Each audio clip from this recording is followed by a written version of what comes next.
poeta canta por todos. Allí están todos, y tú los estás mirando pasar. Así, allí, cómo quisieras mezclarte y reconocerte. El furioso torbellino dentro del corazón te enloquece, masa frenética de dolor salpicada contra aquellas mudas paredes interiores de carne. Y entonces, en un último esfuerzo te decides, sí, pasan, todos están pasando, hay niños, mujeres, hombres serios, luto cierto, miradas, y una masa sola o un único ser reconcentradamente desfila, y tú, con el corazón apretado, convulso de tu solitario dolor, en un último esfuerzo te sumes, sí, al fin, cómo te encuentras y hallas allí. Serenamente en la ola te entregas, quedamente derivas y vas acunadamente empujado como mecido, ablandado y oyes un rumor denso, como un cántico ensordecido. Son miles de corazones que hacen un único corazón que te lleva. Un único corazón que te lleva, abdica de tu propio dolor, distiende tu propio corazón contraído.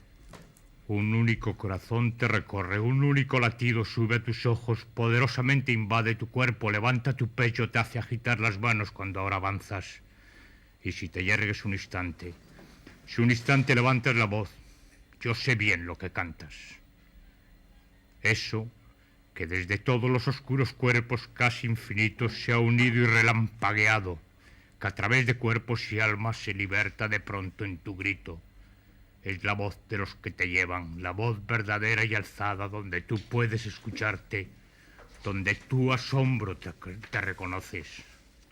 La voz que por tu garganta, desde todos los corazones esparcidos, se alza limpiamente en el aire. Y para todos los oídos, sí, mírales cómo te oyen. Se están escuchando a sí mismos, están escuchando una única voz que los canta. Masa misma del canto se mueven como una onda, y tú sumido, casi disuelto, como un nudo de su ser te conoces. Suena la voz que los lleva, se acuesta como un camino. Todas las plantas están pisándola hermosamente, están grabándola con su carne. Y ella se despliega y ofrece y toda la masa gravemente desfila. Como una montaña sube en la senda de los que marchan y asciende hasta el pico claro y el sol se abre sobre las frentes y en la cumbre con su grandeza están todos ya cantando y es tu voz la que les expresa, tu voz colectiva y alzada y un cielo de poderío completamente existente hace ahora con majestad el eco entero del hombre. De Historia del Corazón, Vicente Aleixandre.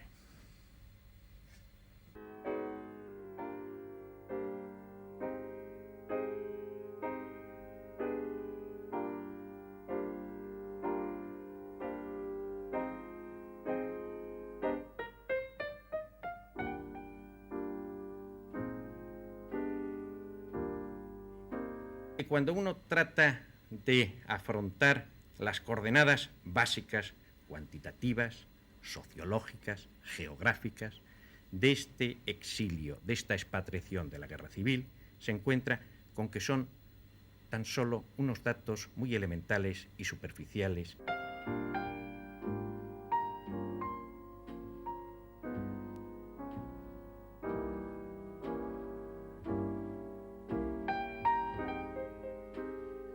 Yo creo que dándole el premio a Vicente Aleixandre no se ha premiado solo a un buen poeta, sino a algo más, a un gran poeta. La distinción es de Leopoldo de Luis. Buen poeta es aquel que escribe buenas poesías y gran poeta es el que, además de escribirlas, consigue crear un universo cerrado, personal, profundo, vasto y coherente.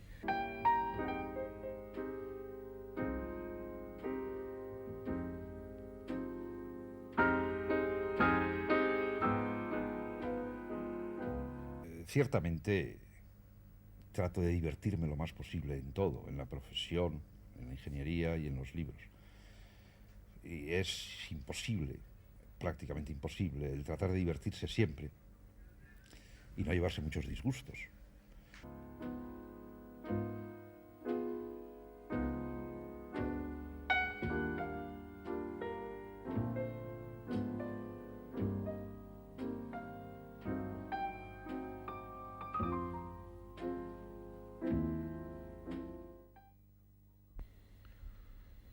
El último exilio, el cuantioso, el dilatado exilio español producido al final de la Segunda República como consecuencia de la Guerra Civil, y el último libro, es decir, la última obra, puesto que se trata de una obra publicada en 3 volúmenes, que se escribe, una obra también dilatada, larga, sobre el exilio español. Se titula La emigración de la Guerra Civil de 1936-1939. Su autor, Javier Rubio. Pero, ante todo, señor Rubio, ¿por qué emigración y por qué no exilio? La titulación de la obra realmente presentaba un problema de elección de denominación, como certeramente usted señala. Podía ser, en cierta manera, mejor exilio si se piensa que en este término va unida una connotación de forzosidad que no existe en el término emigración. Sin embargo, me incliné finalmente por el término emigración porque en realidad yo estudio toda la historia de los españoles que se expatrian con ocasión y a causa de la Guerra Civil Española. Y estos españoles no todos son unos exiliados, ni al principio ni al final. Me explico. En el gran aluvión de expatriados que produce el final de la campaña de Cataluña, la mayoría son los soldados del grupo de ejércitos de la región oriental que pasan bajo las órdenes de mando de sus jefes naturales. Estos soldados que pasan la frontera y que al cabo, algunos de unos días y la mayoría de unos meses van a regresar a España, no son propiamente exiliados, son simplemente unos españoles desplazados con ocasión de la contienda civil. Por otro lado, conforme pasan los años, un buen número de estos españoles que se expatriaron se van a afincar definitivamente en los países que les dio asilo, van a perder sus motivaciones íntimas políticas al asimilarse a la ambientación del país que les ha asilado y, en definitiva, se van a convertir en unos emigrantes tradicionales. Por consiguiente, si la minoría propiamente política recibe con pleno derecho el término de exilio, hay, sin embargo, una parte importante de esta expatriación que encaja mejor, a mi juicio, en el término de emigrante. Bueno, justificado el título, veamos el motivo. Es decir, tenemos a un diplomático como Javier Rubio estudiando durante larguísimos años un tema en el que, por supuesto, y no solo por cuestión de edad, seguramente, él se siente excluido. Pienso que está muy lejos Javier Rubio de considerarse dentro de la posibilidad del exilio republicano. ¿Por qué se acercó a este tema? Evidente, yo no pertenezco por razones cronológicas, digamos, a la generación de la Guerra Civil, soy posterior a ella, pero me encuentro hace 20 años cuando voy a ocupar en París mi primer puesto diplomático con una realidad humana extraordinaria que es la emigración, digo la emigración simple, la emigración de brazos, la emigración económica. Y cuando trato de profundizar en este tema, veo que existe muy poca información sobre el mismo. Me propongo entonces el estudio de esta emigración de España a Francia, que plasmo finalmente en una obra que publiqué hace unos años en Barcelona, pero al realizar este estudio de esta emigración económica, comprendo que hay una parte, un ingrediente del conjunto de los españoles situados en Francia, que no son propiamente emigrantes económicos, sino que proceden de esta gran oleada de emigrantes que origina la Guerra Civil. Y sobre ella veo que hay igualmente un gran desconocimiento. no es que exista la ignorancia que existía sobre los emigrantes económicos, que pura y sencillamente no figuraban en la bibliografía española en la mayoría de los casos, sino que cuando uno trata de afrontar las coordenadas básicas, cuantitativas, sociológicas, geográficas, de este exilio, de esta expatriación de la guerra civil, se encuentra con que son tan solo unos datos muy elementales y superficiales los que se pueden encontrar repetidos en la mayoría de las obras. Sí, sobre todo se ha escrito y se ha hecho la crónica y la historia del exilio que se fue a América, pero no del que se quedó en Francia. Usted en su obra hace una aportación documental interesantísima, única, creo yo. Pienso que tal vez ese sea el mayor valor de su trabajo, el trabajo documental, estadístico sobre la demografía. Y en ese sentido hace usted unas precisiones de última hora, digamos así, acerca del volumen de este exilio español de la República. Hace unas semanas tuvimos aquí a don Vicente Llorens y él calculaba que este exilio podía valorarse en no menos de 250.000 personas. Usted estas cifras las considera altas.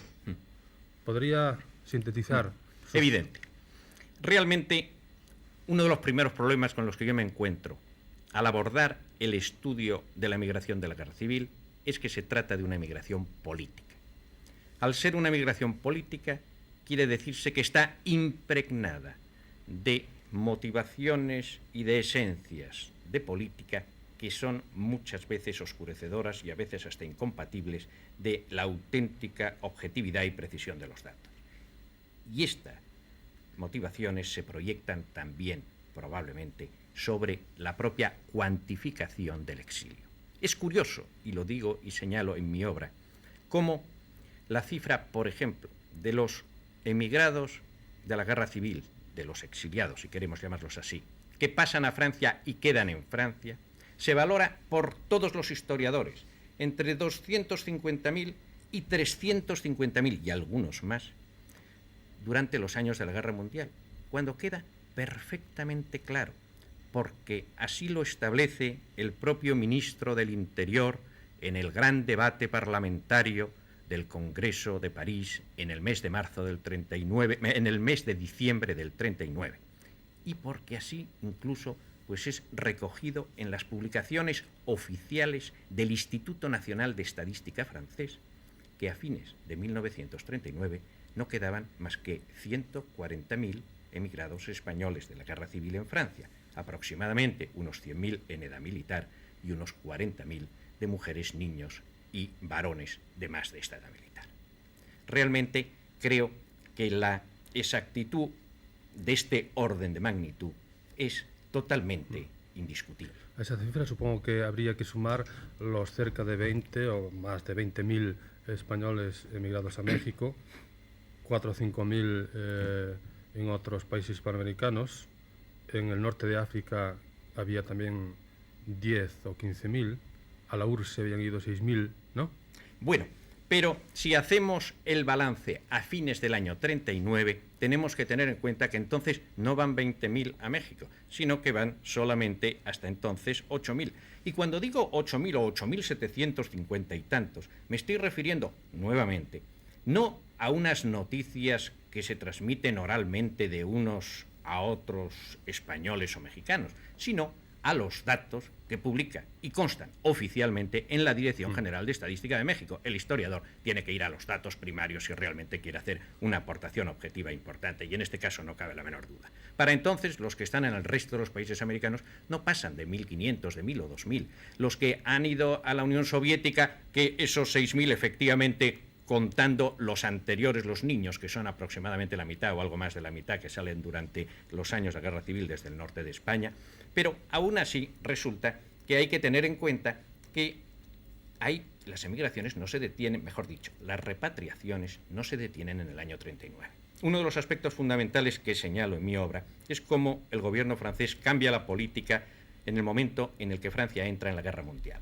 De aquellos emigrados que están en los campos de concentración y que hay que alimentarlos, y que son, digamos, unos huéspedes poco deseables, en el momento en el que en el mes de septiembre se produce la guerra con Alemania, se convierten en unos brazos muy importantes para reemplazar a los franceses que han sido movilizados y enviados al frente. Esto da lugar efectivamente a que Francia restringe las repatriaciones. Pero aún así, durante los años de la Guerra Mundial se producen aproximadamente del orden de 20.000 repatriaciones, con lo cual el cálculo total final que hago de todos los países que tienen efectivamente emigrados de la guerra civil en el año 43, que es aproximadamente cuando, en el año 44, con la liberación de Francia, cuando se detiene definitivamente la repatriación de los exiliados y cuando, por el contrario, lo que desean es permanecer fuera para volver como españoles victoriosos. Pues bien, la suma total asciende a unos 160, 162.000.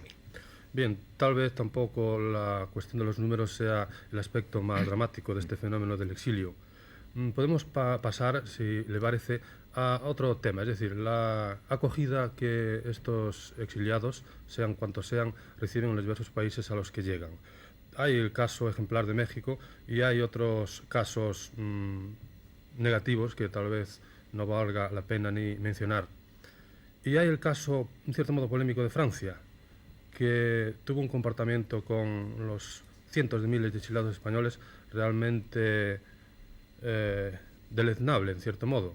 Sobre este comportamiento, los historiadores suelen justificarlo diciendo que, claro, era una emigración o un exilio tan masivo que el país, Francia, no estaba preparado para recibirlos. Pero usted apunta a una explicación o una justificación nueva a este mal recibimiento por parte de los franceses. A mi juicio, no hay duda que la explicación que han dado, en fin, los pocos historiadores que se han ocupado, una explicación de tipo mecánica, de considerar que efectivamente Francia no estaba en condiciones de poder acoger decorosamente a los cientos de miles de españoles que se presentan en Cataluña, no es satisfactoria. Y no es satisfactoria por varias razones. En primer lugar, porque Francia era un país, entonces, podríamos decir, respecto de España, un país bastante desarrollado, un país que tenía una infraestructura administrativa muy considerable y unos medios de transporte muy adecuados para efectuar transportes masivos. La prueba es que entre ese casi 500.000 de españoles que pasan a Francia al término de la campaña de Cataluña, hay más de 150.000 que son mujeres, niños y hombres fuera de la edad militar. Y a estos más de 150.000, que es una cantidad sin precedentes dentro de las emigraciones que había producido la guerra civil en concentración de espacio y tiempo, los acoge Francia muy decorosamente. Tiene los ferrocarriles, que el ministro del Interior les da las gracias públicamente y con razón, organizan trenes especiales y los reparten a lo largo de toda Francia y les dan, sencillamente, cobijo, albergue y comida desde el principio. Sin embargo, a los cientos de miles, que en el fondo el doble, en lugar de 150.000, 300.000, que quizá no lleguen, españoles en edad militar que pasan algunos esos mismos días y otros unos días después, los ponen sencillamente en esos grandes arenales que ya son conocidos de todos los españoles por referencia, de Saint-Cyprien, de Barcarès, de Argelès, pues bien, en el cual están sencillamente bajo el cielo, la arena y el mar. Es que los franceses no podían haberlos distribuido. Ciertamente que podían haberlo hecho. Y para ello tenían, entre otras cosas, los campos militares en los que tenían previsto la movilización de las clases francesas para caso de guerra. Pero en aquel momento el presidente del Consejo de Ministros francés consideró que no era una medida aceptable, puesto que la situación internacional estaba muy tensa y en cualquier momento podría declararse la guerra. Pero además, hay todavía otra razón. Cuando entran a primeros de febrero, los componentes de los ejércitos de la región oriental, hace ya un mes, por lo menos, que los franceses podían conocer perfectamente que no había defensa ninguna en Cataluña. En Borjas Blancas había sido deshecho ya el ejército de maniobra de Modesto, que era la pieza clave que tenía el general Rojo para la defensa de Cataluña en esta ofensiva de Navidad. Y lo había sido deshecho ya a primeros de enero.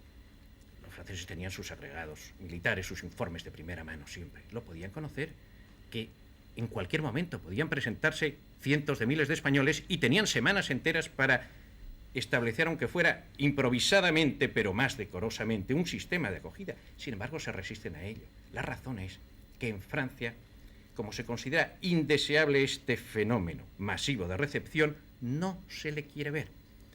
Y es un caso típico en el que los deseos se toman por realidades y hasta el último momento el gobierno francés está pensando que sencillamente el colapso no se produce.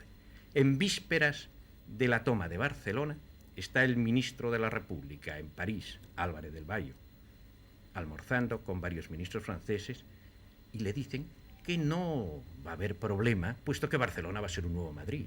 Barcelona se va a defender y va a estabilizar nuevamente el frente. Ellos han visto aquel, dijéramos, recuperación importante y considerable que había tenido el ejército de la República aquel verano después de toda la gran campaña que había llegado hasta el Mediterráneo a las tropas de Franco, y habían visto que el ejército de la República tenía una capacidad de recuperación y se niegan a pensar que esa capacidad de recuperación está ya totalmente perdida después de la lenta y brutal batalla del Ebro. Y piensan que Barcelona se va a defender. Entonces, cuando Barcelona cae, comprenden que ya no existe ninguna posibilidad de que haya defensa, pero sin embargo, todavía se resisten y no quieren ver la necesidad de acoger a los españoles y cierran la frontera a los militares y a las personas en edad militar. Es curioso que mientras están entrando los civiles, todavía está devolviendo Francia a un conjunto de desertores en edad militar que está dispuesto a no admitirlos. Solamente cuando Francia se encuentra con que llegan a su frontera un ejército en derrota, pero un ejército no en desbandada, sino que está encuadrado perfectamente dentro de sus mandos y que supone cientos de miles de hombres, entre los cuales seguro que hay ciertas unidades todavía con moral de combate que no están dispuestas a dejarse tomar prisioneros y que por consiguiente están dispuestas a entrar en Francia como una unidad militar en combate. Entonces es cuando rápidamente Francia tiene todavía un último reflejo, propone al gobierno de Burgos que creen una zona neutral en zona española. El gobierno de Burgos, explicablemente, por otro lado, se niega terminantemente a crear un problema de este tipo que va a traer un conjunto de implicaciones internacionales, y en el mismo momento en que recibe la negativa del gobierno de Burgos, el gobierno francés abre de par en par las fuerzas a los ejércitos del General Rojo. Esta es la historia realmente de por qué Francia podía haber tenido previsto un mínimo de sistema de acogida y de hecho no lo tuvo. Mencionaba usted antes la cambiante política de repatriación que mantuvo Francia, al principio invitando y forzando a los españoles a salir de su país y luego reteniéndolos. Pero en cambio no hablamos, y creo que es interesante, del fenómeno contrario, de cómo en un momento dado el gobierno español, el gobierno victorioso, del ejército victorioso, se niega a aceptar esas repatriaciones de españoles.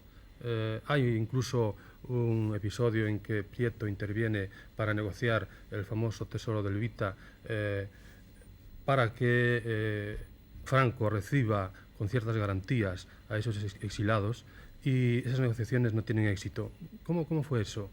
Bien, en realidad aquí se produce un doble fenómeno. Por un lado, lo que podríamos llamar la política de repatriaciones que tiene el gobierno de Franco en aquellos momentos recientemente victorioso respecto a estos miles, cientos de miles de españoles que se han expatriado, y otro, el propio sentimiento de lo que queda de esas autoridades de la República en Francia ante este fenómeno de la repatriación. Sobre ello creo que hay efectivamente un cierto desconocimiento y conviene, aunque sea, clarificar los puntos fundamentales.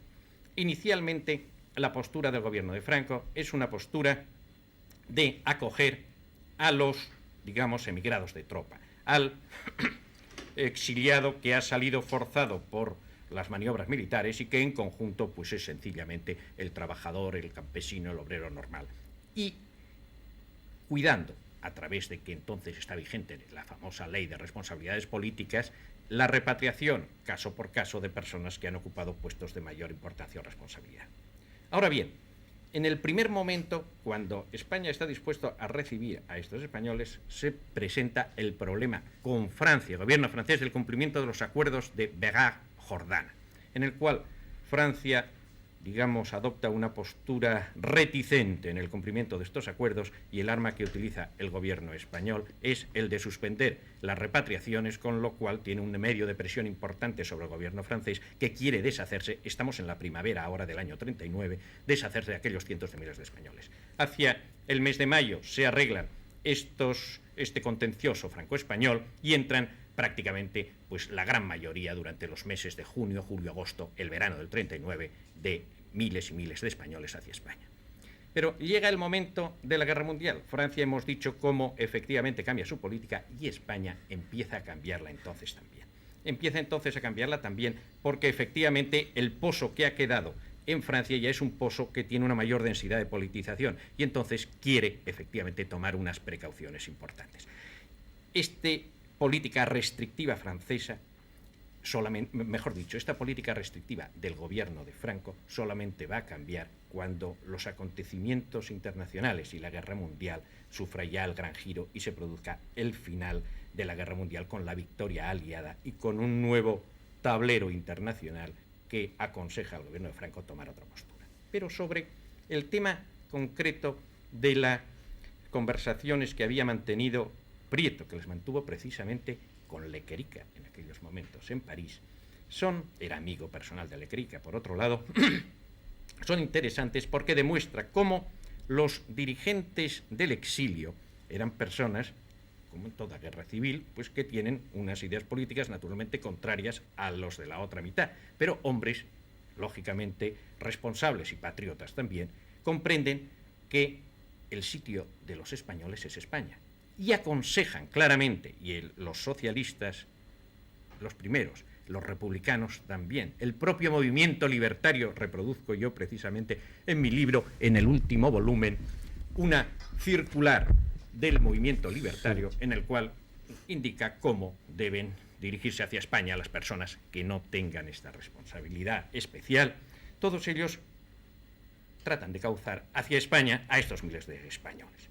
En el caso de Prieto, busca, a través de la baza que tiene él en aquel momento en sus manos, que es el famosísimo tesoro del Vita, el obtener del gobierno español que reciba a estos españoles, pero no, digamos, va acogiéndose a las disposiciones vigentes o a la clemencia que pudiera tener el gobierno de Franco, sino en virtud de un convenio que es el que no acepta el gobierno de Franco, y quedan en suspenso las conversaciones mantenidas en París entre Prieto y Lequerica. Ya. Mencionaba usted antes la ley de responsabilidades políticas, y con respecto a ella, dice usted que cuando los exiliados están en Francia meditando acerca de qué actitud tomar, de regresar o no regresar de nuevo a España, pesa en ellos un ahondar en sus responsabilidades, pesa el pensar si existen zonas oscuras de su conciencia, lo dice usted así. En cambio, yo advierto que considera usted poco las pasiones políticas, las pasiones de represión desatadas en el interior de España en aquel momento. Es decir, que la duda de regresar o no regresar, yo la pondría tal vez en otro lugar, más que en la conciencia personal de los que quieren volver. En realidad, el problema de las repatriaciones yo lo trato en el libro a través de una óptica cronológica, puesto que cambian lógicamente tanto las disposiciones del gobierno de Franco en España como los propios sentimientos a la repatriación de los exiliados conforme pasan los años. Ahora bien, en relación con esta primera fase, creo que quizá en el enfoque que yo he querido al menos darle en la obra era el siguiente. Aparece en aquellos momentos una postura claramente de gobierno triunfador, de leyes severas, duras, de ley de responsabilidades políticas en España, que se aplica a partir de un determinado grado de responsabilidad. Entonces, yo venía a indicar, hay un conjunto de españoles, unos, lógicamente, que tienen unas zonas oscuras de conciencia y que tienen pues unas dificultades de enfrentarse al problema de repatriación. Otros que no tienen ninguna zonas oscuras de conciencia política, puesto que efectivamente han defendido una causa para ellos perfectamente legítima, pero que por haber ocupado unos puestos de responsabilidad están incursos dentro de la ley vigente y por consiguiente pueden tener un conjunto de problemas y de dificultades a su regreso a España. Por otra parte, la dureza del recibimiento respecto a España, que yo indico que la represión en sí misma es uno de los temas todavía muy poco estudiados y del que he podido obtener pocos datos, pero sí en cambio he podido obtener, y hago ya algunas alusiones de primera mano, a cómo se producía la recepción de los exiliados, pues sencillamente durante estos primeros años, que es lo que yo llamo el retorno de los vencidos. Se les recibe como auténticos vencidos y por consiguiente el primer paso es precisamente la prisión, donde pasan, he encontrado algunas memorias de personas que volvieron entonces y que las escribieron inmediatamente, lo cual es muy importante, encuentran el choque brutal de la vuelta a la patria y donde el primer golpe de entrada a la patria es precisamente las puertas del calabozo. Luego estas puertas se abrirán primero parcialmente en una libertad condicional y luego, conforme pasa el tiempo, pues se integrarán definitivamente a la vida española. Pero indudablemente este primer impacto que sufre el exiliado en estos años del retorno de los vencidos es muy duro y creo, o por lo menos así he deseado expresarlo en mi obra. Menciona usted también, aunque tal vez para ser una obra tan documentada y tan pormenorizada, tal vez a mi juicio poco, menciona usted la repatriación forzosa que fueron sometidos, por ejemplo, Comans y Cruz Salido, Zugazagoitia, Peiró, etcétera, que fueron entregados por la Gestapo al gobierno de Franco. Hay pocos datos con respecto a eso, pero en cambio hay otros muchos con respecto, por ejemplo, en el segundo tomo, a los movimientos políticos y también a los movimientos de acciones armadas que en la Segunda Guerra Mundial parte del exilio español promueve para tratar de cumplir un único objetivo, derribar a Franco. En este sentido hay interesantes aportaciones acerca de los pactos políticos que casi se lograron entre socialistas y monárquicos, y hay también aportaciones interesantes con respecto a esas dos invasiones armadas, o casi, que se produjeron entre los años 43 y 44, una por el sur, desde las costas norteafricanas, otra por el norte, hacia Lérida y el Valle de Arán, famosos episodios. ¿Quiere usted mencionar alguna de estas aportaciones suyas?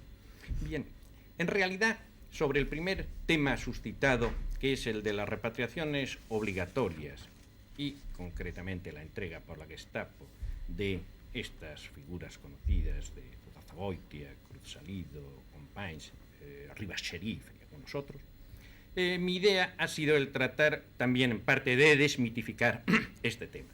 Hay aquí un problema gravísimo, en fin, político, evidente, que yo no lo niego en ningún momento, que es la repatriación de estas personas, en fin, y parte de ellas su fusilamiento. Otras personas, como Saúl de Rivas Sheriff, vuelve luego a incorporarse al exilio y escribe sus memorias, en fin, de hazaña, ese desconocido en México, años después.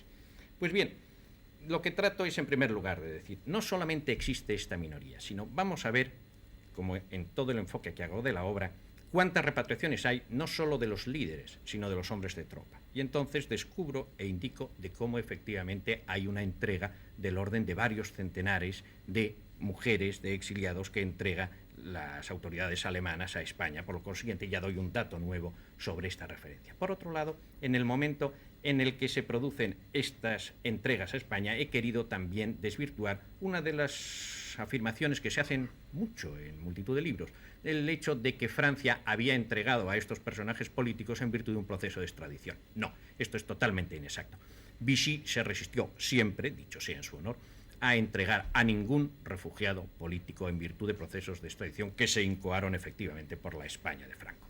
Quien lo entregó fue una entrega de facto de las autoridades alemanas de policía a las autoridades españolas de policía. En cambio, sí hago mención a un caso de extradición, hasta ahora el único que yo conozco, que es el de Cipriano Mera, que se hace desde Marruecos y por consiguiente jurídicamente podríamos decir sometido al protectorado de Vichy, pero en realidad bajo una ley, un dahir que había promulgado el sultán poco antes y que no era exactamente el existente entonces en la Francia metropolitana.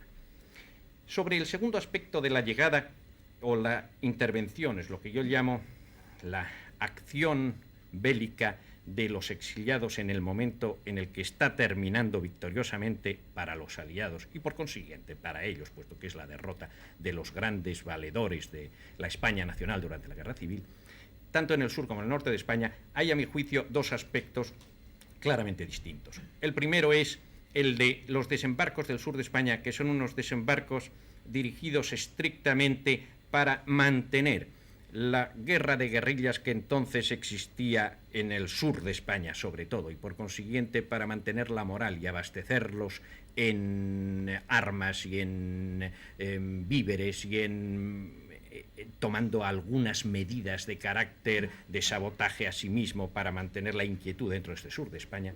Y en cambio, el que se hace, estos son del año 43, las incursiones que se hacen un año después, el año 44, recién liberada Francia, es septiembre de 44, desde el norte, donde en realidad el objetivo es mucho más amplio. Las incursiones que se hacen por Navarra, sobre todo, son unas incursiones que yo las he comparado exactamente a las que hace el general Espocimina, mi antepasado, en el siglo XIX, cuando trata de provocar un pronunciamiento mediante una incursión periférica. Ellos piensan que España está efectivamente al borde de la insurrección armada, el grito de guerra es la insurrección, y se introducen en Navarra y se encuentran con que les recibe fuerzas del ejército de la Guardia Civil y que, sobre todo, el clima de insurrección no existe. En cambio, el tema de Arán, la incursión que se hace unas semanas después en Arán, creo que por primera vez señalo que es un problema ya totalmente distinto. Ya no se trata de una incursión en España de carácter de provocar o ser el catalizador de una insurrección. Ellos han visto que esto no es posible. En cambio, es una de las empresas de mayor alcance político que emprende entonces el exilio, aunque luego resulta para ellos, desgraciadamente, totalmente fracasada, es la de tomar el único valle que hay en los Pirineos, que pertenece a la vertiente francesa y que está prácticamente incomunicado del resto de España, y que puede suponer, ellos tienen el recuerdo, no olvide usted, de la famosa defensa de la Bolsa de Bielsa por la 43 División en el verano del año 38, ellos piensan que pueden mantener durante meses, quizá, aquel valle bajo la soberanía de sus fuerzas armadas que acaban de vencer a los alemanes en las últimas escaramuzas de la liberación de Francia. Entonces, Negrín se podía instalar en el propio Viella, cabeza del Valle de Arán, como el gobierno legítimo de España. En aquellos momentos, no olvide que es el instante del mayor deterioro internacional del régimen de Franco, y en lo que haría falta era ya hablar no de una guerra de guerrillas, sino de una guerra civil, minúscula si usted quiere, pero de una guerra civil en la que hay un gobierno, que es un gobierno que pueden reconocer los países, que detenta la soberanía sobre una parte de España y que era el gobierno legítimo que había existido 5 o 6 años antes, elegido democráticamente en España. Señor Rubio, el tema del exilio es un tema amplísimo, inacabable, no solo porque haya durado, desgraciadamente, casi cerca de 40 años, sino porque, en fin, todo lo que podríamos hablar de él nos permitiría estar aquí, pues yo pienso que horas. Pero hay que terminar, y entonces no sé si terminar con su consideración acerca de la posibilidad de que finalmente este exilio esté liquidado, esté asumido tanto por el exterior como por el interior. Este ha sido quizá el último propósito de mi empresa y de mi trabajo. Cuando hace ya más de 6 años empecé a recopilar información sobre la vida del exilio, yo tenía en mi ánimo, en la parte más íntima de mi ánimo, el deseo de dar a conocer a estos españoles que yo llamo de la España solariega, en contraposición a esos españoles de la España peregrina que debieron salir al exterior, dar a conocer a estos españoles que siguieron en la piel de toro esta tragedia, estos problemas íntimos, desgarradores, que han tenido los exiliados a lo largo de su vida, su larga vida de expatriación. Precisamente en el último capítulo dedico y centro mi atención hacia estos problemas gravísimos que se encuentran estos exiliados, que llegan un momento en el que no solamente son extranjeros en los países de asilo, puesto que ellos siempre siguen profunda y cabalmente siendo españoles, sino que cuando vuelven a España se encuentran con una España y unos españoles diferentes ante los cuales se sienten como viviendo un segundo exilio. De estos exiliados, que a lo largo de esos decenios que han tenido que vivir en el extranjero, han visto nacer, crecer y educarse a unos hijos que ya no son españoles, sino que son franceses, argentinos o mexicanos, lo cual para esos profundos patriotas que son los exiliados, representa un drama íntimo importante. De estos exiliados, en fin, que a lo largo de los decenios han visto acercarse la muerte y han visto que la última visión que tenían del mundo era el de una tierra acogedora pero extraña, que no les había visto nacer, donde ellos no habían vivido y donde habían tenido siempre su corazón.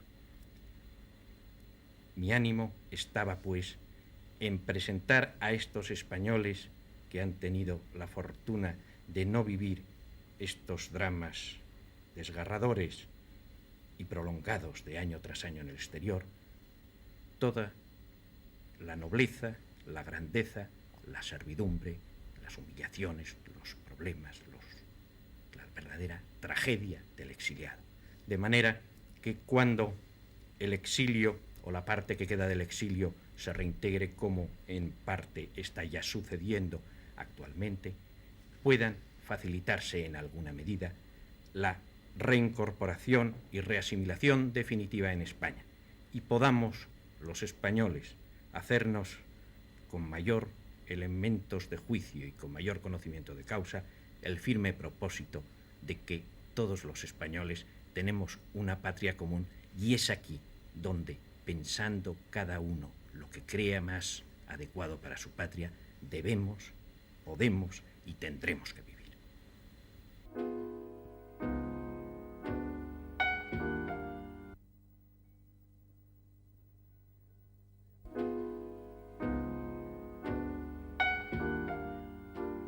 Queremos que hoy sea esta mesa una continuación de aquella que tuvimos hace 3 semanas sobre la poesía del 27.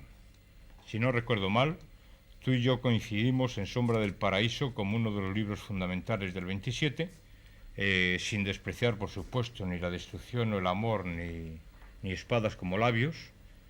Tú escogiste la destrucción, el amor y espadas como labios, o Pasión de la Tierra, Pasión de la Tierra, sin despreciar tampoco Sombra del Paraíso. El caso es que todos coincidíamos en que Vicente Aleixandre era uno de los grandes poetas del 27. ¿Y de fuera del 27? Y de fuera del 27, digamos del siglo poético español y de muchos siglos. Incluso yo, al iniciar la lectura de un poema de Sombra del Paraíso, tú en cierto momento dijiste, eso ya no se escribe ahora. Y dije yo, es verdad, pero sí se escribe ahora. Lo escribe el propio Vicente Aleixandre con 80 largos años. Vamos a entrar primero en su vida. Elena. Pues he seleccionado algunas notas sobre la vida y la obra de Vicente Aleixandre. Nace en Sevilla el 26 de abril en el año mágico de 1898, que es el mismo año en que nacen Dámaso Alonso y Federico García Lorca. Su ciudad, sin embargo, no es Sevilla, sino Málaga. Ahí es donde aparece su amistad más antigua dentro de la generación del 27, Emilio Prados. Fueron al mismo colegio. En Madrid luego se traslada cuando tiene 11 años y allí estudia el bachillerato y termina los cursos de Intendencia Mercantil y Derecho. En 1957, durante el verano, en las Navas del Marqués, conoce a Dámaso Alonso. En 1922 asiste a la exposición de pintura de Rafael Alberti en el Ateneo de Madrid y comienza la amistad entre ambos. Sus primeras lecturas son Rubén Darío, Antonio Machado y, sobre todo, Fray Luis de León y San Juan de la Cruz. Sus primeros poemas de adolescencia, los quemó durante la guerra para evitar que algún amigo los publicara. Cuando tenía 26 años, en 1924, comienza a escribir Ámbito, obra que termina en 1927 y que se publica en el 28. Las primeras entregas de este libro aparecen en 1926 en la Revista de Occidente. En 1927, en el mes de mayo, empieza a vivir en la casa de la calle Belintonia. Participa en el homenaje a Góngora en la revista Verso y Prosa de Jorge Guillén. Y el 12 de octubre de ese mismo año, asiste al estreno de Mariana Pineda y conoce a Federico García Lorca. Entre 1928 y 29 escribe Pasión de la Tierra, que se edita en México en 1935. En 1930 y 1931 escribe Espada como labios, que se publica en 1932. Ese mismo año tiene una intervención quirúrgica, le extraen un riñón. Entre el 32 y el 33 escribe La destrucción o el amor. Este es un caso curioso porque se le concedió el Premio Nacional de Literatura en 1933, cuando todavía no se había publicado, porque se publicó en 1935. En 1934 muere su madre. Entre el 34 y el 36 escribe Mundo a solas, que se publica en el 44. Del 39 al 43 escribe Sombra del paraíso, que también se publica en 1944. Y ese año, mientras lo está escribiendo en 1940, muere su padre. En 1949, la Academia Española de la Lengua, en sesión del 30 de julio, le elige académico. Lee su discurso de ingreso en la Academia el 22 de enero de 1950. Entre 1927 a 1952 escribe Nacimiento último, que se publica en el 53. Del 45 al 53 escribe precisamente el libro que tú acabas de comentar ahora, Historia del corazón, que se publica en el 54. En 1958 escribe Los encuentros, relatos en prosa, que son retratos y recuerdos personales que amplía en Nuevos encuentros en la edición de las obras completas del 69. En 1960 aparece el volumen de sus poesías completas. En el 61 se publica una antología de su obra traducida al alemán. Del 58 al 62 escribe En un vasto dominio, que se publica en el 62. También del 58 al 65 escribe Retratos con nombres, que se publica en 1965. También este año publica Presencias. En 1968 publica Poemas de la consumación. Y también en el 68, en este mismo año, aparece un volumen de poemas homenajes firmado por 84 poetas de diferentes generaciones. En 1969 se le concede el Premio de la Crítica y aparece el volumen Obras completas. En 1970 trabaja en el libro Diálogos del conocimiento, que aparece en el 74. En 1970 también se publica la edición italiana de La destrucción o el amor.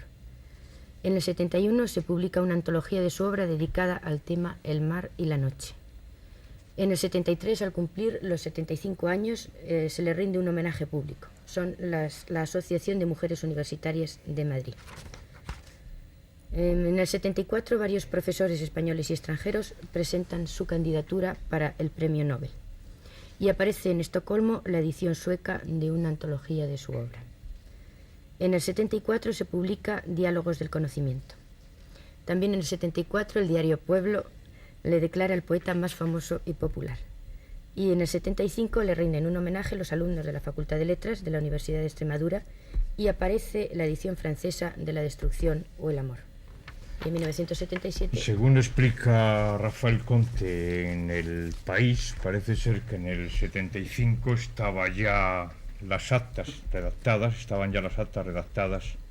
con la concesión del Premio Nobel, concesión que no llega a hacerse pública por culpa de las ejecuciones celebradas, es decir, la palabra celebradas, a finales de septiembre de ese año. Pero ¿por qué explicamos la vida de Vicente Aleixandre? ¿Qué ha pasado estos días en la prensa española? Lo que ha pasado en la prensa española voy a contarlo dentro de un momento. Antes querría decir que sí, que efectivamente hace unas semanas nos reunimos los mismos que hoy en esta mesa para hablar del 27, que yo dije entonces que sobre el 27 muy pocas veces se ha hablado y se ha escrito desde una posición crítica. Y en el caso concreto de Aleixandre dije que sobre su obra se suceden artículos zalameros y panegíricos vacíos con los que a Aleixandre de paso se le estaba haciendo un mal servicio.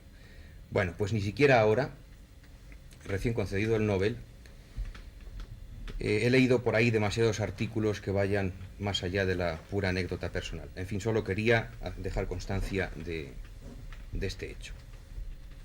Respecto a la obra de Aleixandre, yo voy a limitarme a elegir, como en otras ocasiones, los libros que están más cerca de mis propios gustos, que son los libros que se publicaron, por supuesto, después de Ámbito y antes de Historia del corazón, el primero del 28 y el segundo del 54, como ya ha explicado Elena. Es decir, los libros más frescos, los libros menos reflexivos, entre comillas, los libros menos maduros, también entre comillas, los que no son nada metafísicos y, por supuesto, los más superrealistas, como les gusta decir a los críticos. No surrealistas, puesto que Vicente Aleixandre jamás practicó el surrealismo. En resumen, los libros más jóvenes de Vicente Aleixandre. Respecto a los posteriores, hasta la publicación en el 74 de Diálogos del Conocimiento, pues es agradable que Aleixandre haya mantenido esa poética de lo ambiguamente nostálgico, de lo huidizo y también, ¿por qué no?, de lo vacilante. Curiosamente, no es Historia del Corazón el libro de Aleixandre con el que yo me quedaría, curiosamente porque él, como tú has dicho, Carlos, eligió justamente un poema de ese libro. 2 poemas. Hace unos 2 poemas, el otro día urgido por los periodistas para que eligiese un poema de entre toda su obra. Y no porque ahí en ese libro justamente es donde se inaugura esa figura del poeta en la colectividad.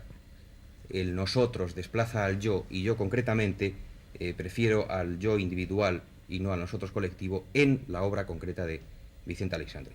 Pero voy a pasar a las anécdotas, como además todo el mundo estos días ha contado anécdotas. Perdonen una interrupción, es curioso que esto que dices, porque para mí, que estoy mucho más próximo ideológicamente y temperamentalmente y poéticamente a la obra de Vicente Aleixandre que comienza en Historia del Corazón, sin embargo, me parece la obra de Vicente Aleixandre que tú has citado, entre Ámbito e Historia del Corazón, verdaderamente la cumbre poética, digámoslo rotundamente, de Vicente Aleixandre. Sigue. La posterior a la Historia del Corazón. No, perdona, entre Ámbito e Historia del Corazón. A pesar de que yo, ideológicamente, temperamentalmente, incluso escribiendo mi propia poesía, estoy mucho más cerca de la obra de Vicente Aleixandre, que empieza a partir de Historia del Corazón. Bueno.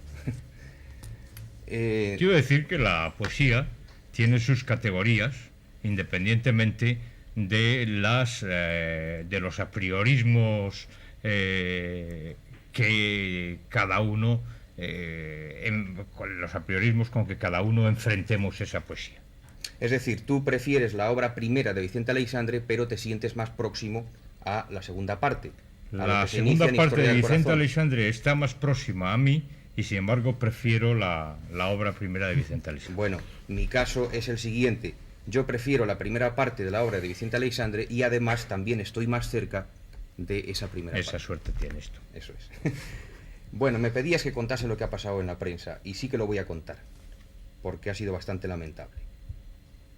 Tengo aquí un muestrario de miserias periodísticas. Por ejemplo, me entero por los medios informativos de que Aleixandre escribió un libro titulado España como labios. Como información es un desatino gordo, claro, y como título, pues es absurdo. También me entero de que la crítica considera fundamental, nada menos que fundamental, su libro Diálogo de la Tierra, lo cual podría ser verdad, pero en el supuesto de que Aleixandre hubiese escrito alguna vez un libro que se llamase Diálogo de la Tierra. Yo tengo como la imagen de unos dibujos animados de la Tierra dialogando con Mercurio, en fin, o una cosa así. En todo caso, parece un libro de ciencia ficción. También ha escrito Aleixandre, según algún medio informativo, un libro titulado La destrucción del amor. No sería grave la confusión si el propio Aleixandre y los críticos no hubiesen contado hasta el aburrimiento lo de la famosa O, disyuntiva copulativa de Vicente Aleixandre. Es decir, que no es del, sino O. También he leído que una de las principales características de la obra de Vicente Aleixandre es la sensibilidad, lo que ya es indigencia crítica. Y luego, en cuanto al apellido, pues no se han puesto de acuerdo. Aleixandre, Alexandre, Alexander, en fin, una especie de... Y también Ámbito, desastre. lo llamaban Cántico. Sí, al primer libro Cántico le llamaban, sí, en lugar de Ámbito. De todas formas, yo creo que lo más grave, y esto lo he leído en casi todos los sitios, es esa casi unanimidad en considerar este galardón como un premio concedido a todo el 27.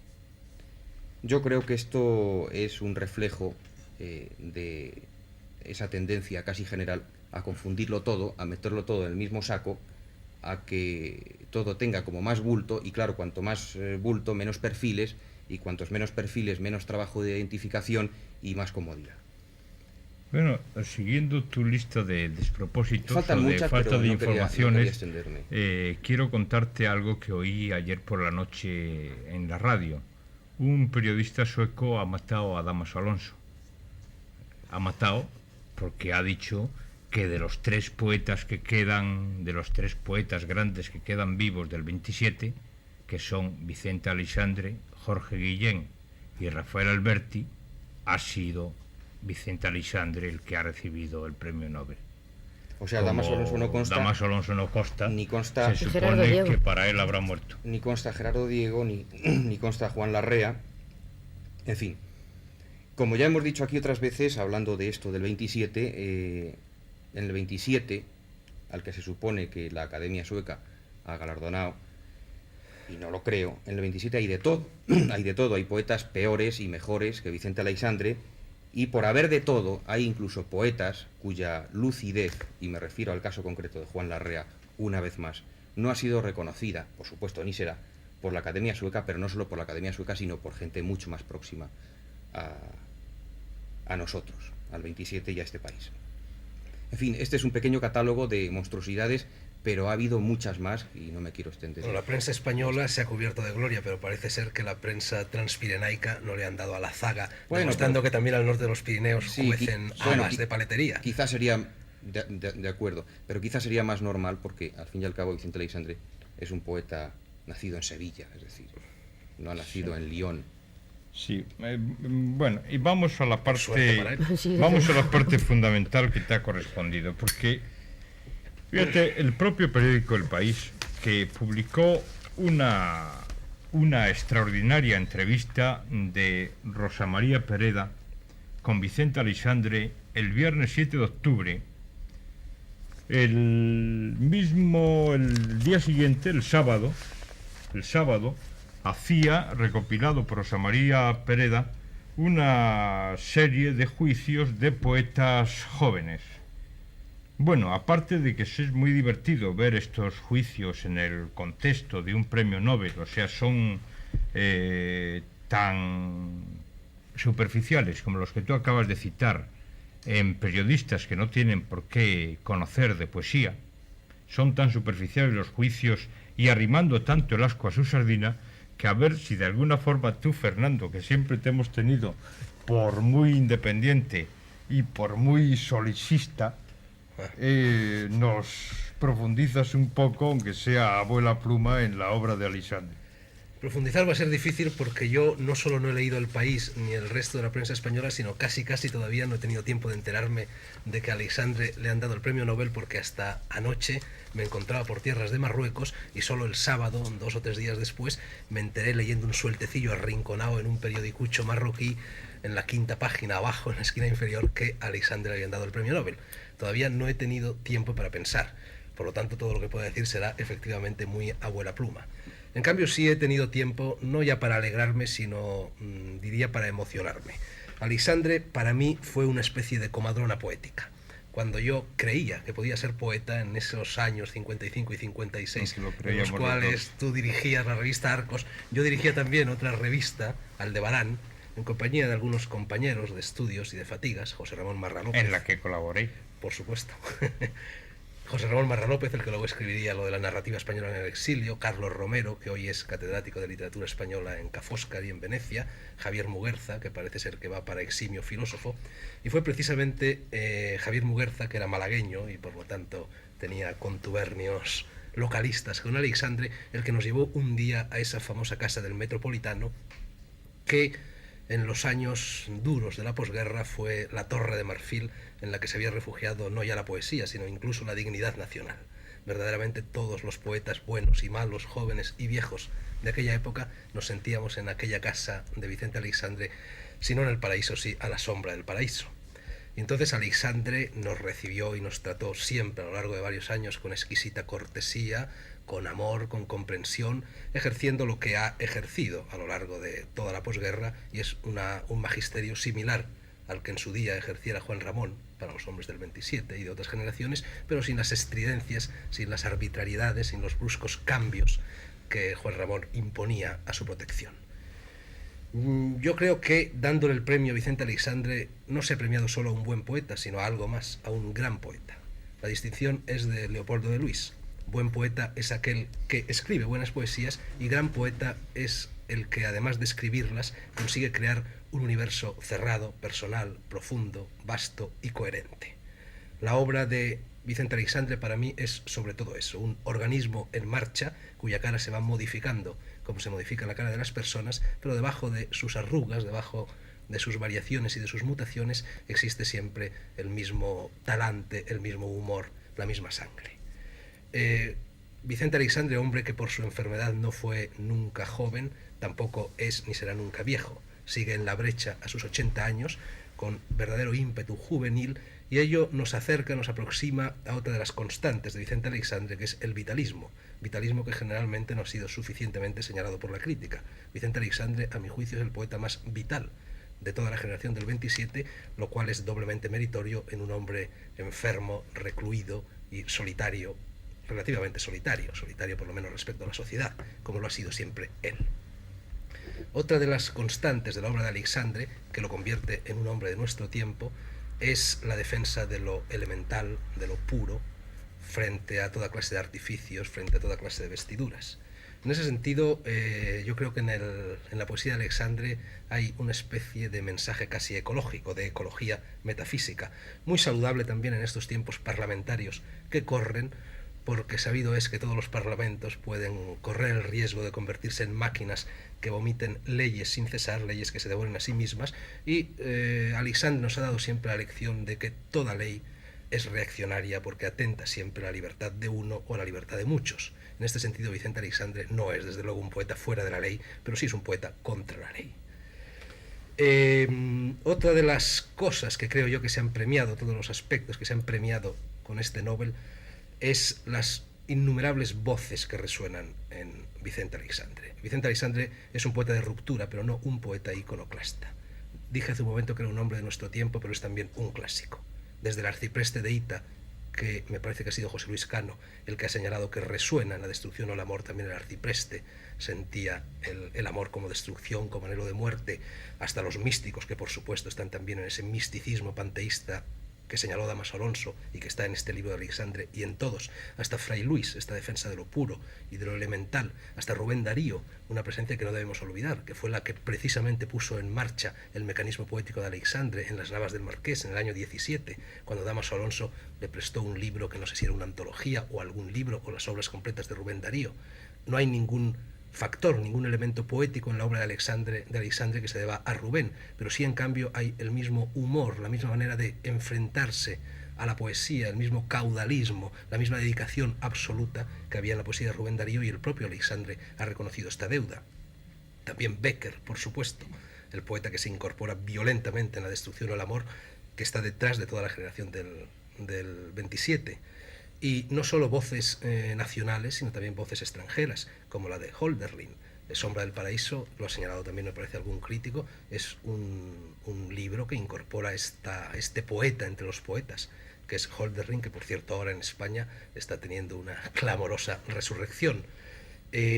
Toda la literatura irracional europea, desde Rimbaud hasta Joyce, pasando por Lautréamont, pasando por Apollinaire, no tanto el surrealismo, no tanto los poetas surrealistas ortodoxos, de esto hablaré dentro de un momento, y la lectura de Freud, que no es un poeta, pero que fue esencial y determinante desde el año 28 en el que Aleixandre la conoció hasta nuestros días. En la obra de Aleixandre, creo que esto no tiene vuelta de hoja. Boussoño y todos los críticos han señalado dos grandes etapas. Cabría hablar de tres. La primera sería ese primer libro menor, Ámbito, que es poesía pura, Juan Ramoniana, gongorina, y luego ya a partir de, en cuanto termina Ámbito, empieza la primera gran época de Aleixandre, que dura hasta Sombra del Paraíso inclusive, y en esta época el hombre tiene una importancia secundaria. Lo que cuentan verdaderamente es la naturaleza, el contorno del hombre, todas estas fuerzas telúricas y cósmicas, totalizadas, como decía Boussoño, bajo una misma óptica. Y, sin embargo, en la segunda época, a partir de Historia del Corazón, nace el sentimiento solidario, nace la preocupación por los demás hombres, nace el yo colectivo, y verdaderamente lo que estamos asistiendo a lo largo de este proceso poético es una verdadera creación ex nihilo, en la cual al principio un dios, que es Aleixandre, va ordenando los elementos hasta que por fin al séptimo día surge en él el elemento humano. Querría hablar un poco también de pasada del surrealismo o supuesto surrealismo o superrealismo de Aleixandre. Tú has dicho, José Luis, que nunca fue un surrealista. No Yo diría que no has dicho exactamente que nunca practicó el surrealismo. Yo diría que no solo lo practicó, sino que lo inventó. Lo descubrió. Aleixandre... Lo que no hizo nunca Aleixandre, creo yo, fue aprender el surrealismo. El primer libro surrealista de Aleixandre... La escritura automática, jamás la practicó, y él mismo... él lo ha dicho, la escritura automática... Y además se ve en los propios libros. Sí, pero el surrealismo no es solo por eso se ha inventado. En realidad no es una traducción al castellano.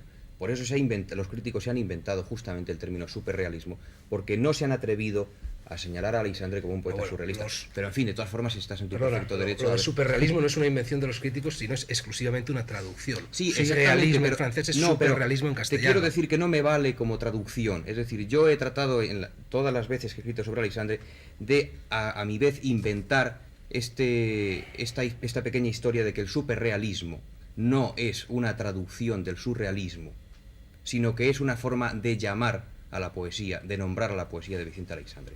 Es un término que funciona como término inventado realmente. Porque sin tirarnos los trastos a la cabeza, lo que yo quería decir es que Aleixandre, surrealista o no, inventa su surrealismo, entre comillas, antes de conocer directamente a los poetas.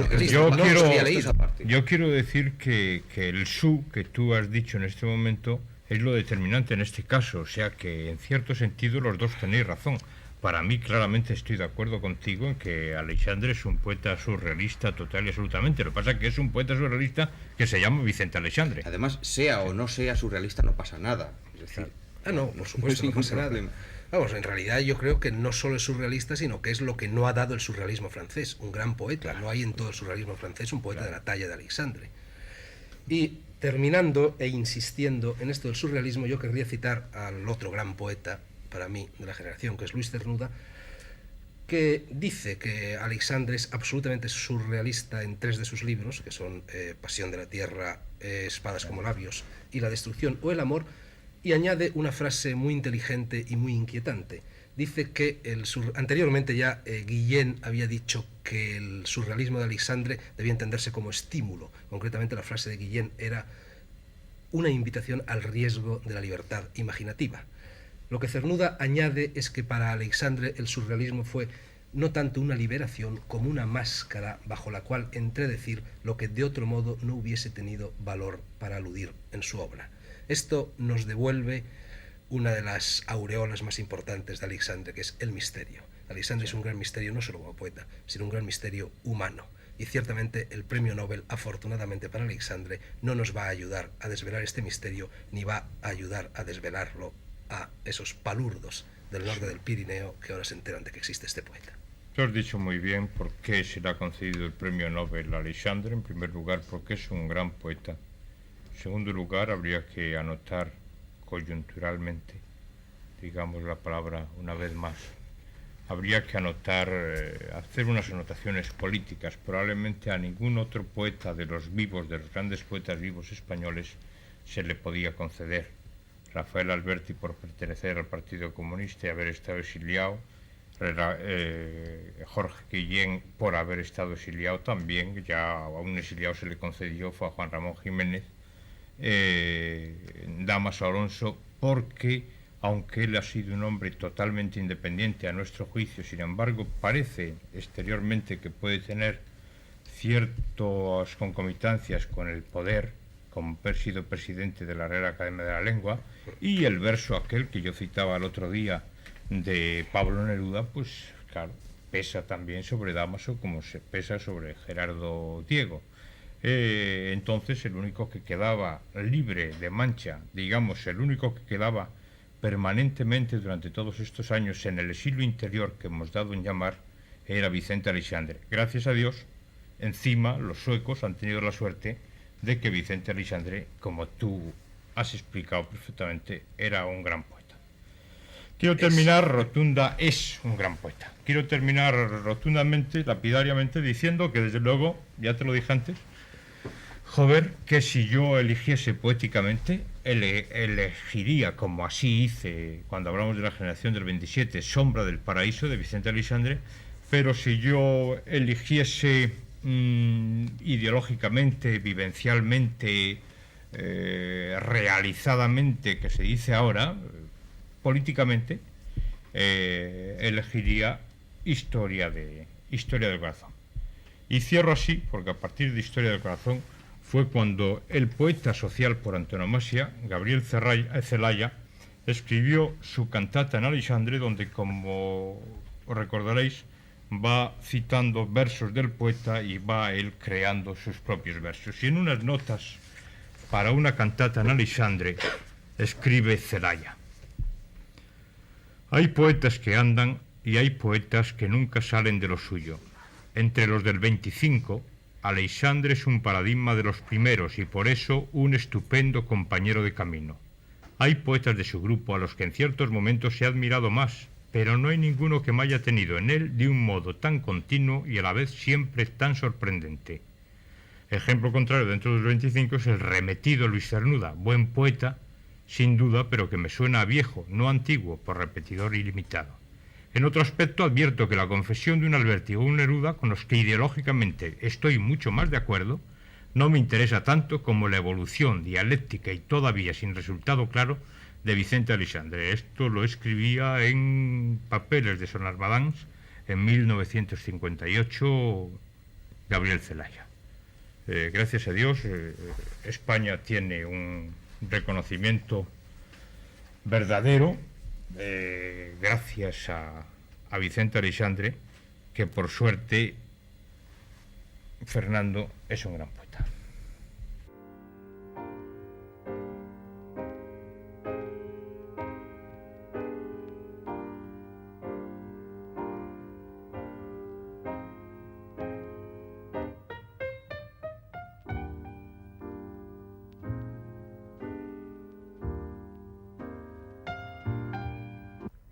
Hace 50 años, cuando las gentes del 27 andaban metidas de lleno en la operación de rescatar a Góngora, nacía el que hoy es o pasa por ser el novelista más original, más autónomo, más independiente, más atípico y más alto de cuantos tenemos en nómina, Juan Benet. Un hombre de doble o triple vida, una especie de Dr. Jekyll, Mr. Hyde y estrangulador de Boston, que por las mañanas tiende caminos como ingeniero en una empresa, por las tardes, cuando le da por ahí, escribe libros como estos, y por las noches cultiva prácticas tan desusadas e incorrectas como la lectura, la charla, la amistad y la gastronomía. Juan, ¿eres mejor ingeniero que escritor o viceversa? ¿Quedarán durante más tiempo tus libros o tus caminos, canales y puertos? Es difícil decirlo, pero los caminos, que por otra parte no son míos, las obras de ingeniería son todas anónimas, excepto algunas excepciones, para estar bien hechos se calculan con un cierto tiempo, tienen un periodo de vida, que a lo mejor es más largo que el de estos libros. Lo que sí se puede decir de estos libros es que están adscritos a mi firma, pero los túneles y las presas que hay que hacer de vez en cuando por ahí, esas no tienen mi firma ni la tendrán nunca. Yo soy un colaborador más para levantar un monstruo de esos, pero nada más. Insistiendo en el mismo paralelismo o en la misma antítesis, tú has dicho muchas veces que estudiar la carrera de ingeniería es muy aburrido, pero practicar el oficio de ingeniero, en cambio, es muy divertido, y también has dicho que escribes fundamentalmente porque te divierte hacerlo. Parece ser que la diversión, y ello te honra, es uno de los motores fundamentales de tu vida. ¿Se trata de una diversión químicamente pura o cabe aplicarte aquello de pro república est dum ludere videmur, que es el lema de la Plaza de la Maestranza en Ronda? Si quieres te lo traduzco. Sí. Bueno, dice, aunque parece que nos divertimos, lo hacemos por la República. Hombre, yo por la República hubiera hecho muchas cosas, pero me parece que ya no es el momento. Ciertamente trato de divertirme lo más posible en todo, en la profesión, en la ingeniería y en los libros. Y es imposible, prácticamente imposible, el tratar de divertirse siempre y no llevarse muchos disgustos. De otra forma, yo creo que incluso no sería diversión. Si la diversión no viene matizada por un esfuerzo y hasta muchas veces por una fatiga, no hay diversión posible. ¿O no? Supongo que sí. En este libro, Barogiana, donde figura un espléndido trabajo tuyo y trabajos también de otros muchos escritores, evocas tus años de aprendizaje que no fueron precisamente los de Goethe. Eras entonces un perfecto alevín de ingeniero, aunque con poco esprit de géometrie. ¿Cómo se despertó en ti la afición a las letras? En ese ambiente... Yo creo que la tuve incipiente siempre. Lo que se desarrolló más fue durante mis años de estudio de la carrera de ingeniero. La carrera de ingeniero entonces exigía mucho esfuerzo al principio para lo que se llamaba entonces el ingreso en la escuela.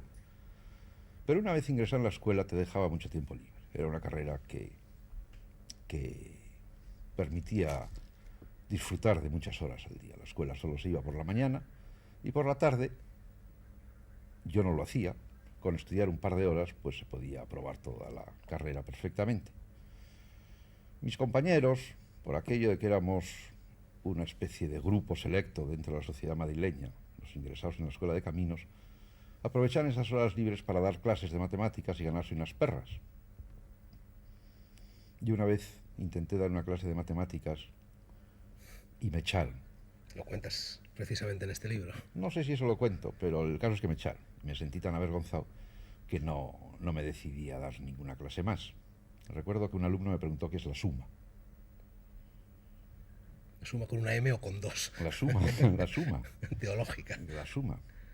Y había que dar una definición de aquellas lógicas. Es una operación que se verifica en la reciprocidad y en la consumación o algo así.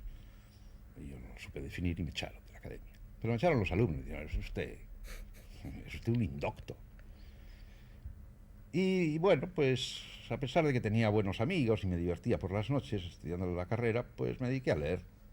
Y me dediqué entonces empecé a escribir unas novelas bastante impresionantes y absolutamente intragables. Pero la afición a la lectura la he tenido yo creo que desde siempre, desde los años de bachillerato. No era un joven pedante, pero le encontraba mucha diversión a muy pocos autores. Yo creo que me pasé 3 años, desde los 15 a los 18 o algo así, leyendo exclusivamente a Edgar Poe. Pero me lo leía 4 o 5 veces cada relato. En ello coincides con un autor que no es de tus preferencias, con Cortázar. Hombre, Julio Cortázar no es de mis preferencias como escritor, ni siquiera como traductor de Poe. Pero entiendo que Julio Cortázar puede ser un muy buen seguidor de Poe. Mira, es una coincidencia. A este respecto, el otro día estaba escribiendo un ensayo literario sobre la influencia de la obra literaria. Y venía a decir que la obra literaria, por lo general, ejerce siempre influencia, la gran obra literaria, fuera de su ámbito. Es decir, el Quijote ejerce mucho más influencia en Inglaterra que en España. El ámbito español está tan sobresaturado por el Quijote que ¿qué puede hacer un pobre novelista español después del Quijote? Hay demasiados anticuerpos. Pues claro, tiene que salir corriendo. En cambio, los ingleses no, lo recogen. Y el Quijote les da 3 siglos de tradición literaria. Lo mismo pasa con Poe. ¿Cómo va a existir en América un seguidor de Poe? Los seguidores de Poe salen en Argentina. Los de Shakespeare salen en Rusia. En aquellos años fue esencial para ti la figura y la presencia de tu hermano Paco. Quizá te resulte un poco doloroso evocar esta figura prematuramente desaparecida. A mí me han hablado muchas veces de ella muchos amigos comunes. Tú mismo lo mencionas también en el ensayo de Barogiana. ¿Qué significó para ti Paco, tu hermano, en aquellos años, en tus orígenes de escritor? Paco fue una persona excepcional. Y a medida que voy entrando en años y me doy cuenta de que cada vez tengo menos aprecio por muchas personas, el aprecio por Paco va subiendo. Paco era mi hermano mayor, tenía 1 año más que yo, era el aventajado en todo, era el hombre que hasta que se cansó de este país en el año 46 y se fue a Francia con una beca del gobierno francés, vivimos siempre juntos y en esos años tan formativos del bachillerato, del final del bachillerato, del comienzo de la carrera, pues prácticamente me lo enseñó todo. No me lo enseñó como puede enseñar un profesor a un joven alumno o como un mentor, sino que me contagió su curiosidad, su inquietud, su pocas ganas de aceptar las cosas tal como eran entonces. Y es un hombre al que le debo y le deberé siempre mucho. Yo, por ejemplo, conservo una buena parte de la biblioteca que él dejó, y muchas veces releo su marginalia, las cartas que me escribía. Ya te digo, fue un hombre, no es por barrer para el nombre de la familia, pero yo he conocido en mi vida pues 6 personas excepcionales, probablemente de las cuales 5 están muertas, pero entre las más excepcionales fue Paco. ¿La que sigue viva se puede saber quién es? Sí, yo no digo que siga solo una viva, pueden seguir 2 o 3 personas excepcionales que sigan vivas. Sí, he conocido a Pepín Bello, he conocido a Rosa Regás. Bueno, ¿para qué alargar la nómina? Porque entonces va a parecer que no son tan excepcionales. Aparte de tu hermano Paco, hay otra presencia insoslayable en tu vocación de escritor, la de Faulkner, escritor a cuyos caprichos te has doblegado como una amante fiel. La expresión es tuya. ¿Cómo fue tu encuentro con Faulkner? ¿Sigue ese idilio? ¿Hubo flechazo? Sí, sigue ese idilio y hubo flechazo, exactamente flechazo, en forma de un libro que cayó de una estantería. Yo creo que lo he contado en algún sitio. En una librería de la calle de San Bernardo, que estaba cerca de la Plaza de Quevedo, que frecuentábamos mucho porque traía libros argentinos, que entonces eran los que había que leer, ni pensar que en los años 40 y los años de la Guerra Mundial hubiera libros ingleses o franceses. Era una librería Castillo, ¿no? Quizá. Una librería que estaba subiendo por a margen izquierda. Cerca ya de Quevedo. Cerca de Quevedo. Sí, una librería desordenada, pero grandona. Yo había leído La Metamorfosis de Kafka en una edición argentina, que era la misma traducción que se publicó en España antes de la guerra, la revista Occidente. Pero había leído en la traducción argentina. Y fui un día, me interesó aquello tanto que fui buscando libros de Kafka, lo recuerdo muy bien. Y hojeando, se me cayó un libro que era de Faulkner. Se llamaba Mientras yo agonizo. Y se cayó abierto. La página que cayó era una página casi en blanco que decía Bardaman, mi madre es un pez. Me interesó, era un libro barato, de la editorial Santiago Rueda. Esa es la historia, ¿qué es? Es la historia de una familia que transporta el cadáver de su madre a lo largo de un camino, vadean un río, y todos los miembros de la familia se van intercalando sus monólogos. Aquella página que decía mi madre es un pez me llamó tanto la atención que me lo llevé a casa y lo leí. Y lo leí en aquella noche, yo creo. Luego lo de menos fue la anécdota, lo de mi madre es un pez, pero el libro me apasionó. Y encontré al poco tiempo, buscando en las mesas de Espasa Calpe, la edición de Santuario. Creo que traducida por Lino Novas, ¿no? No recuerdo. Sí. Pero estaba en el Austral. No. Estuvo en el Austral después, sí. Pero en el Austral no se encontraba. Estaba en una colección absurda de aquellas de Espasa Calpe que se llamaba Hechos Contemporáneos. Y leí Santuario, entonces me dejó todavía. Y aquello fue subiendo, y el libro de Faulkner que cabía en mis manos, no solo lo leía, lo estudiaba, lo ojeaba. Yo creo que aquel Santuario de Faulkner que valía 7 pesetas, del Austral debí comprar pues 100 ejemplares probablemente. ¿100 ejemplares para qué? Para regalarlo a los amigos. Nadie lo leía, pero yo lo regalaba y yo era un verdadero propagandista. Y luego, pues, ya Faulkner fue más conocido, vinieron ediciones argentinas, incluso se tradujo en España, pero yo siempre lo he seguido y aún lo sigo leyendo. Pero en aquellos años había mucho Faulkner en los escaparates, ahora hay muy poco Faulkner. Bueno, quizá hubo unos años en que hubo más que los anteriores y más que los de ahora. No sé ahora si los hay. Yo como ahora lo tengo en casa no me preocupo de saber si lo hay en los escaparates. Tú alguna vez has dicho, y has dicho que Faulkner lo decía, no sé si es por atribución o porque realmente lo decía, que solo pertenecen a la literatura aquellas frases en las cuales el predicado añade algo respecto al sujeto a lo que por sí mismo dice el verbo. Por ejemplo, todo lo demás sería circunloquio, perífrasis, pleonasmo, etc. Por ejemplo, no es literatura decir el sol se levantó por el horizonte, porque el sol se levanta siempre por el horizonte. A mí la regla me parece buena, me parece una regla de oro, pero ¿tú crees que es posible mantenerla siempre? ¿Tú crees que todos estos libros no están llenos de...? Yo no creo que tuve una afirmación tan radical. A lo mejor algunas veces me paso y hago afirmaciones radicales, y siempre lo lamento, claro.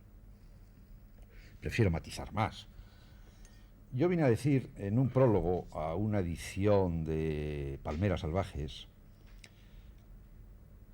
comentando una metáfora de Faulkner, que había un sentido metafórico en el que la utilización del predicado se podía